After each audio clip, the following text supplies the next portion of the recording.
Hi guys, माझ्या या happy life चॅनलमध्ये तुमचे खूप खूप मनापासून स्वागत आहे। आज मी तुमच्यासोबत शेअर करणार आहे पौष्टिक, मऊ आणि लुसलुशीत दहीवडा रेसिपी। यासाठी लागणारे साहित्य: अर्धा कप उडीद डाळ, अर्धा कप मूग डाळ, आलं 1 इंच तुकडा, हिरवी मिरची 2 ते 3, मीठ चवीनुसार, दही 2 ते 3 कप घट्ट आणि गोड, तेल तळण्यासाठी, चिंचेची चटणी, तिखट, जिरेपूड व कोथिंबीर। दहीवडा करण्याची कृती पाहूया।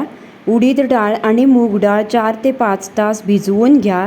त्यानंतर पाणी न वापरता किंवा खूप कमी पाणी वापरून डाळ बारीक करून घ्या। वाटलेल्या मिश्रणात आलं, मिरची आणि मीठ घाला। मिश्रण हाताने 10 ते 15 मिनिटे एकाच दिशेने फेटा, जेणेकरून वडे हलके होतील। तेल मध्यम आचेवर गरम करून वडे तळून घ्या।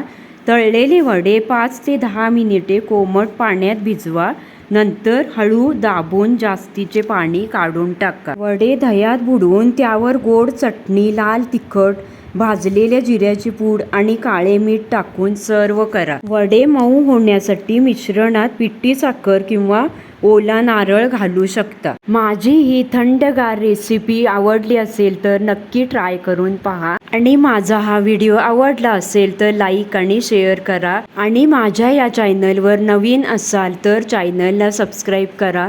पुन्हा भेटूया अशा छान छान पौष्टिक रेसिपी सोबत।